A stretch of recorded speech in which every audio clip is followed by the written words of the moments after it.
سورۃ الصف کی آیت نمبر 7۔ الحمدللہ وکفی وسلام علی عبادہ الذین اصطفی، خصوصاً علی سید الرسل وخاتم الانبیاء وعلی آلہ واصحابہ الاتقیاء۔ اما بعد فاعوذ باللہ من الشیطان الرجیم، بسم اللہ الرحمن الرحیم۔ ومن اظلم ممن افترى على الله الكذب وهو يدعى الى الاسلام، والله لا يهدي القوم الظالمين۔ يريدون ليطفئوا نور الله بأفواههم والله متم نوره ولو كره الكافرون۔ هو الذي أرسل رسوله بالهدى ودين الحق ليظهره على الدين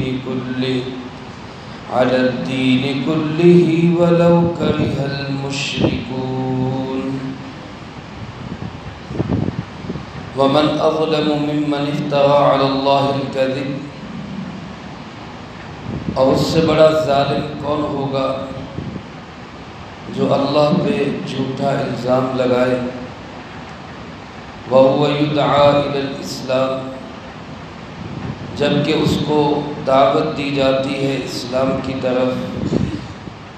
وَاللَّهُ لَا يَهْدِي الْقَوْمَ الظَّالِمِينَ، اور اللہ رب العالمین ظلم کرنے والوں کو ہدایت نہیں دیتے۔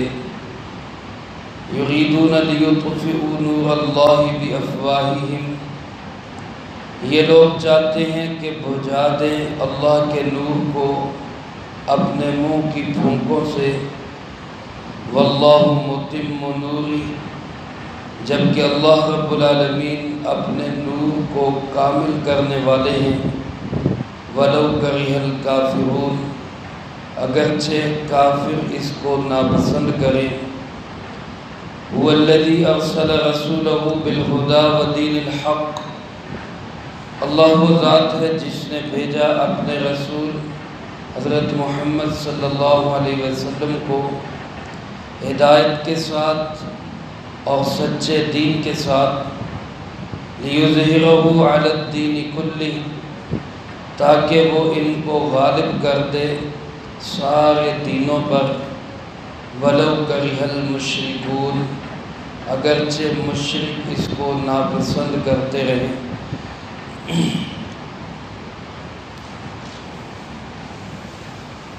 اس سے پہلی آیات مبارکہ میں اللہ رب العالمین نے حضرت سیدنا موسیٰ اور پھر ان کے بعد حضرت سیدنا عیسیٰ علی نبینا وعلیہ الصلاۃ والسلام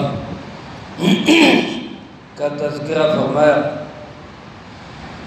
دنیا کے اندر جن انبیاء علیہ السلام کو اللہ پاک نے اور جن کی قوموں کو عروج بخشا، ان میں ایک حضرت موسیٰ علیہ السلام، ایک حضرت عیسیٰ علیہ السلام، اور ان کے بعد میرے آپ کے پیارے آقا آخری نبی جناب محمد کریم صلی اللہ علیہ وسلم۔ کوئی وقت تھا جب دنیا کے اندر یہودی اللہ کی سب سے پسندیدہ قوم تھے، حضرت موسیٰ علیہ السلام کو ماننے والے۔ پھر وہ وقت آیا جب عیسیٰ علیہ السلام کے ماننے والے سب سے زیادہ محبوب ترین لوگ تھے، لیکن جب وہ دین سے ہٹ گئے، عیش طلبی میں آ گئے، نفس پرستی میں آ گئے، خواہشات نفسانی کے پیچھے لگ گئے، اور اس کے باوجود یہ سمجھنے لگ گئے کہ ہم سب سے بہتر ہیں، ہم بخشے بخشائے، تو پھر نتیجہ ہوا کہ اللہ کی نگاہ سے گر گئے، اور اللہ نے ان کو منظر نامے سے ہٹا کے ان کی جگہ پہ جناب محمد کریم صلی اللہ علیہ وسلم کو اور آپ کی امت کو کھڑا کر دیا۔ جب آپ صلی اللہ علیہ وسلم نے مشرکین عرب کو دین حق کی دعوت دی، تو انہوں نے اس دعوت حق کو ٹھکرا دیا، رسول اللہ صلی اللہ علیہ وسلم کو برملا کہتے کہ تو اللہ کا نبی یا اللہ کا رسول نہیں ہے، نعوذ باللہ من ذالک۔ اللہ پاک نے اس کے جواب میں قرآن کریم میں کئی جگہ پہ یہ بات ارشاد فرمائی کہ اس سے بڑا ظالم کوئی انسان نہیں ہو سکتا جو اللہ پہ جھوٹا الزام لگائے، یعنی اللہ رب العالمین نے اس کو نبی بنایا نہیں اور وہ کہے کہ میں نبی ہوں، یہ گویا اللہ رب العالمین پہ جھوٹا الزام لگا ہے، اور اس سے بڑا ظالم انسان کوئی نہیں۔ پھر دوسری جگہ ارشاد فرمایا کہ پھر اس سے بڑا بھی ظالم کوئی نہیں کہ جو سچے نبی کا انکار کرے، وہ بھی بہت بڑا بدبخت اور ظالم انسان ہے۔ میرے عزیز دوستو، میرا آپ کا ایمان ہے کہ اس کائنات میں پہلے نبی حضرت آدم علیہ السلام ہیں اور آخری نبی ہمارے پیارے آقا جناب محمد کریم صلی اللہ علیہ وسلم ہیں۔ ہم اس پہ ایمان رکھتے ہیں کہ رسول اللہ صلی اللہ علیہ وسلم اللہ کے آخری نبی، سارے مل کے بول دیں اللہ کے آخری نبی۔ آپ صلی اللہ علیہ وسلم کے بعد کوئی بھی شخص کسی بھی کس طرح سے وہ نبوت کا دعویٰ کرے، وہ دجال ہے، وہ کذاب ہے، وہ جھوٹا ہے، وہ بے ایمان ہے، وہ کافر ہے، وہ مرزا غلام قادیانی ہو یا کوئی اور ہو۔ اللہ کے محبوب صلی اللہ علیہ وسلم اللہ کے آخری نبی، اس سے بڑا بددیانت، اس سے بڑا ظالم کوئی نہیں جو اللہ پہ جھوٹا الزام لگائے، اور فرمائے کہ اس سے بڑا بھی ظالم کوئی نہیں کہ جس کو اسلام کی دعوت دی جائے اور وہ اس کو ٹھکرا دے۔ وَهُوَ يُدْعَى إِلَى الْإِسْلَامِ، مشرکین عرب کو اسلام کی طرف بلایا جاتا، دین حق کی طرف بلایا جاتا، اور وہ اس کو ٹھکرا دیتے کہ ہمیں یہ نہیں چاہیے۔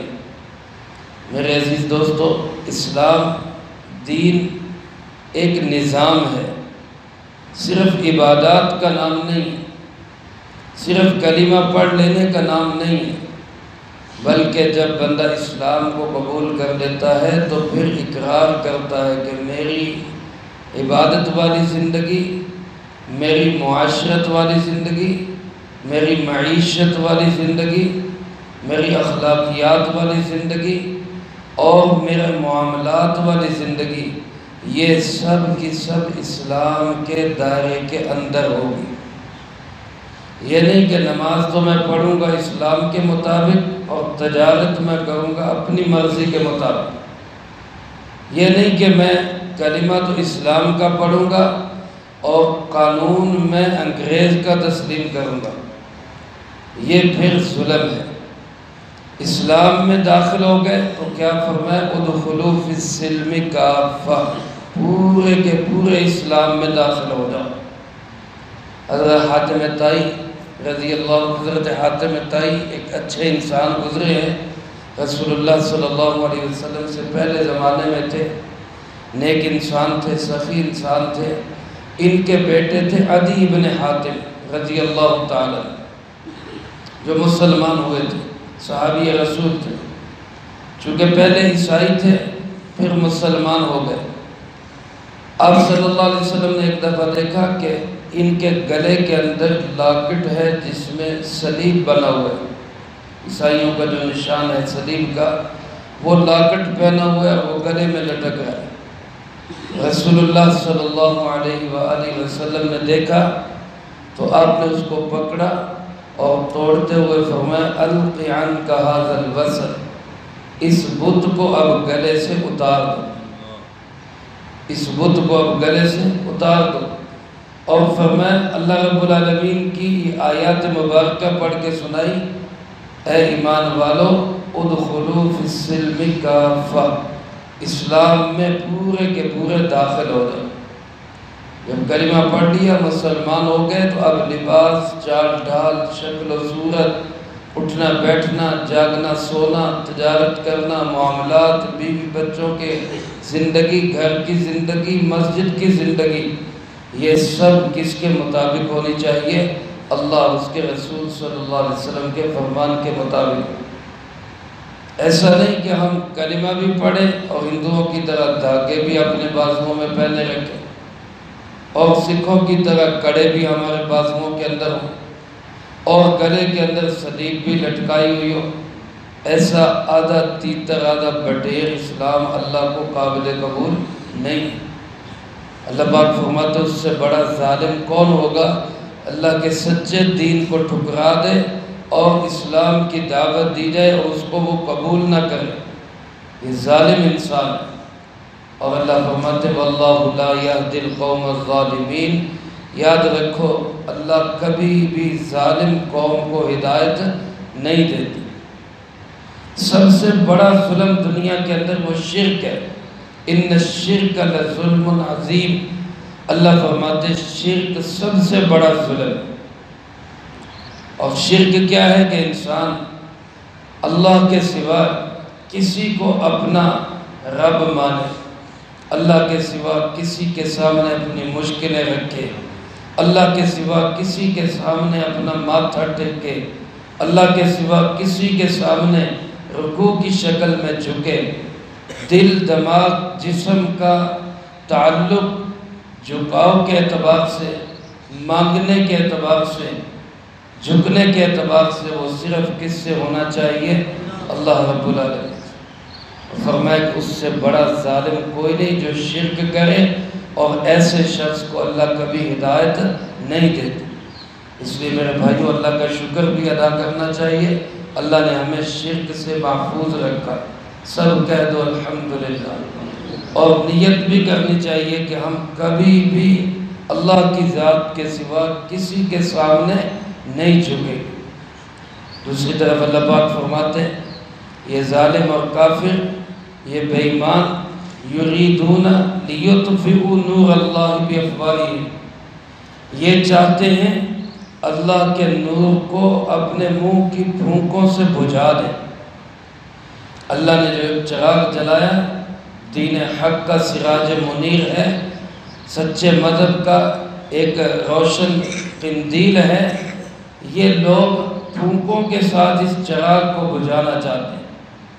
یریدون لیطفئوا نور اللہ بافواہہم، لیکن اللہ فرماتے واللہ متم نورہ، اللہ بھی اپنے نور کو، اپنی روشنی کو مکمل کر کے چھوڑے گا۔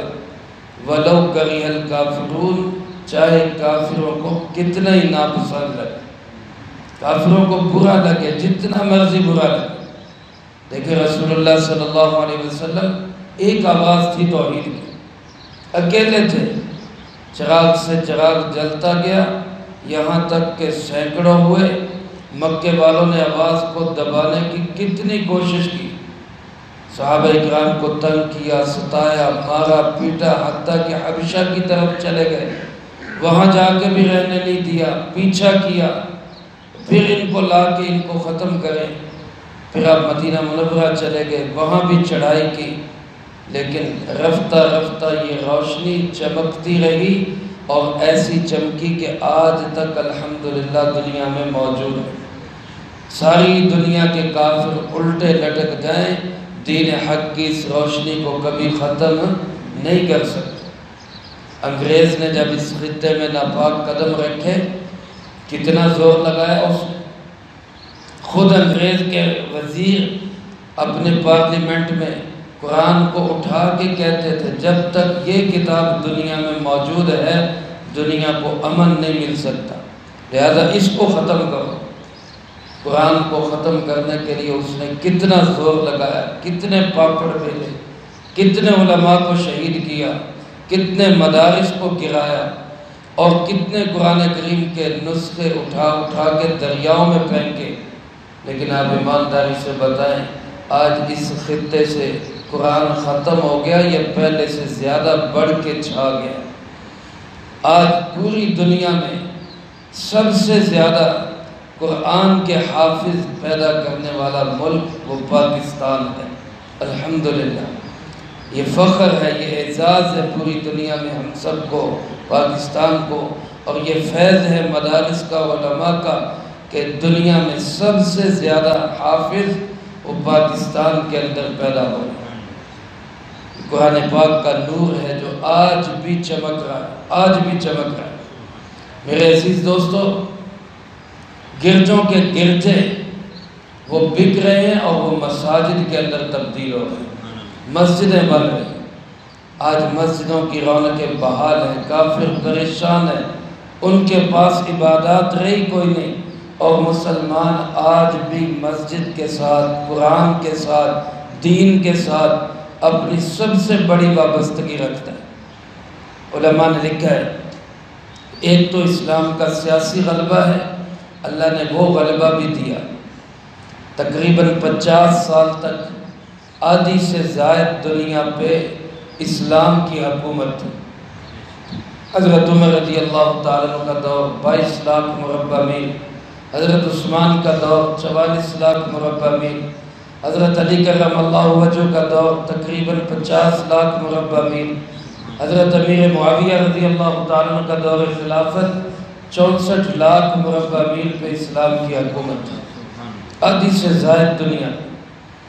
اور پھر ہمارے اندر کمزوریاں آئیں، اختلافات آئے، عیش پرستی آنے لگی، رفتہ رفتہ سیاسی اعتبار سے تو ہم مغلوب ہوتے چلے گئے، یہاں تک کہ انگریز کے دور میں جو برائے نام خلافت تھی، جس نے مسلمانوں کو جوڑا ہوا تھا، وہ خلافت بھی ٹوٹ گئی اور ہم سب ٹکڑوں میں بٹ گئے۔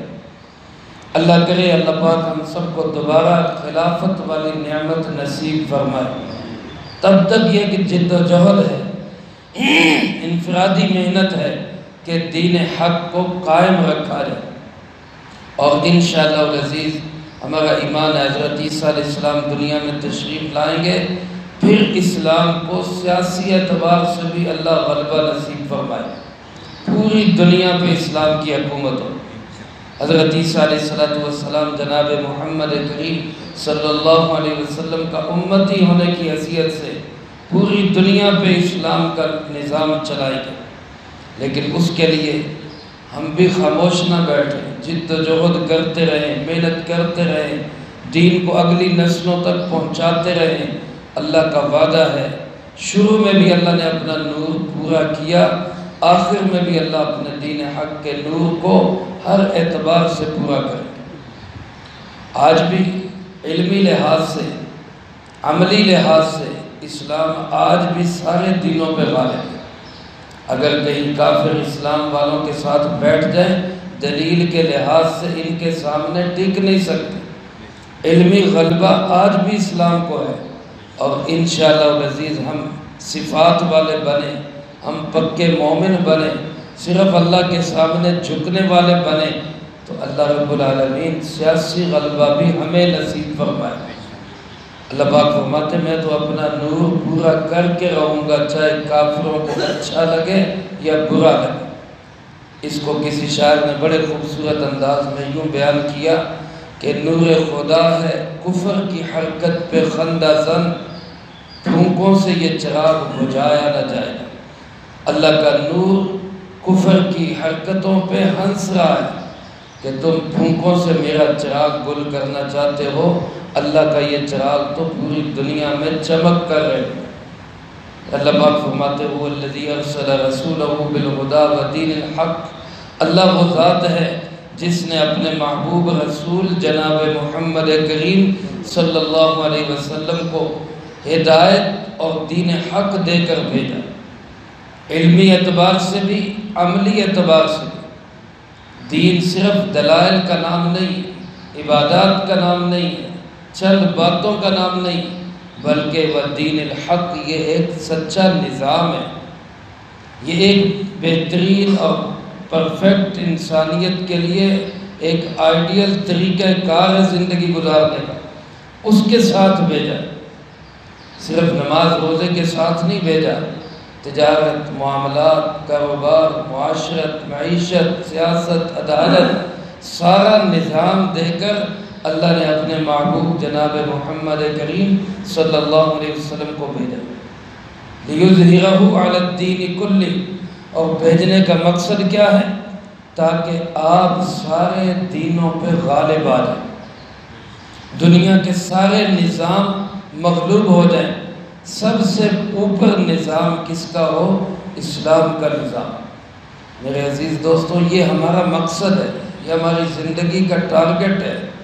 رسول اللہ صلی اللہ علیہ وسلم کی زندگی کا نصب العین بھی یہی تھا، اسلام سارے دینوں پہ غالب آ جائے۔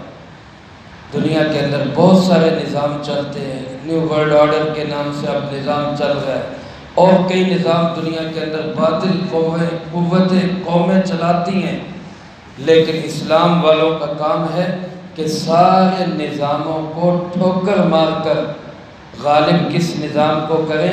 اسلام کے نظام۔ یہ ہماری ذمہ داری ہے، ہم اسلام کے نظام کو سینوں سے لگائیں۔ آج بدقسمتی سے ہمیں 70 سال سے زیادہ ہو گئے آزاد وطن لیے ہوئے، لیکن ہم تو آج تک اپنا قانون اسلامی نہیں بنا سکے۔ ہم عدالتوں میں جائیں، وہاں ابھی بھی وہی انگریز کے نظام کے مطابق فیصلے ہو رہے ہیں، حالانکہ مدعی بھی مسلمان، مدعا علیہ بھی مسلمان، دونوں کا وکیل بھی مسلمان، جج بھی مسلمان، لیکن فیصلہ کس سے ہوگا؟ انگریز کے قانون سے، کیونکہ ہم ذہنی طور پر غلامی اختیار کر چکے ہیں۔ میرے عزیز دوستو، ہمیں اس غلامی کی زنجیروں کو توڑنا ہوگا، اسلام کو سینے سے لگانا ہوگا۔ جب تک ہم مسلمان اسلام کے نظام کے مطابق تہیا نہیں کرتے زندگی گزارنے کا، انفرادی بھی اجتماعی بھی، تب تک ہماری جو صورتحال ہے وہ بدل نہیں سکتی۔ اس لیے میں آپ ہر بھائی، ہر مسلمان، ہر پاکستانی شہری یہ نیت کرے کہ میں نے اپنی ذات سے لے کر پورے وطن عزیز میں نظام چلانا ہے، صرف کس کا؟ اسلام کا نظام، اللہ کا نظام، قرآن سنت کا نظام، رسول اللہ صلی اللہ علیہ وسلم کا نظام۔ اللہ پاک فرماتے ہیں یہ غالب ہے، یہ غالب تھا اور یہی غالب رہے گا۔ وَلَوْ كَرِهَ الْمُشْرِكُونَ، چاہے مشرک اس کو کتنا ہی ناپسند کرے۔ اللہ پاک کا شکر ہے، اللہ نے ہمیں اسلام کی عظمت سے روشناس کیا ہوا ہے۔ نام لیتے ہیں، یہ بھی بہت بڑی غنیمت ہے۔ اللہ ہمیں حقیقت میں بھی اسلام والا بنا دے، اور اس کے لیے جد و جہد اور محنت کرنے کی اللہ ہمیں توفیق نصیب فرما دے۔ اللہ پاک نے دینی مدارس کا ایک نظام ہمیں دیا ہے، علماء کا ایک نظام ہمیں دیا ہے، اور پھر اسی طرح تبلیغ کی شکل میں دین اسلام کا ایک نظام ہے، خانقاہوں کی شکل میں ایک نظام ہے۔ جتنے بھی یہ دین کے نظام کی جد و جہد ہے، ہم سب کو اپنا سمجھیں اور سب کے اندر ہم اپنی تگ و دو اور محنت صرف کریں۔ کسی طرح اللہ پاک اس خطے میں بھی اور پوری دنیا میں بھی اسلام کے پرچم کو سر بلند فرما دے۔ اللہ مجھے آپ کو سب کو اس کے لیے قبول فرمائے، جو کہا سنا اس کو زندگی میں لا کے دوسروں تک پہنچانے کی توفیق عطا فرمائے۔ اللہم انت السلام و منک السلام، تبارکت ربنا و تعالیت یا ذا الجلال والاکرام۔ اللہم اعنا علی ذکرک و شکرک و حسن عبادتک۔ اللہم احسن عاقبتنا فی الامور کلها و اجرنا من خزی الدنیا و عذاب الآخرہ۔ اللہم باقیتا کباقیت الولید، اللہم استر عوراتنا و آمن روعاتنا۔ اللہم انا نجعلک فی نحورہم و نعوذ بک من شرورہم۔ اللہم اکفنا بحلالک عن حرامک و اغننا بفضلک عن من سواک۔ اللہم اکفنا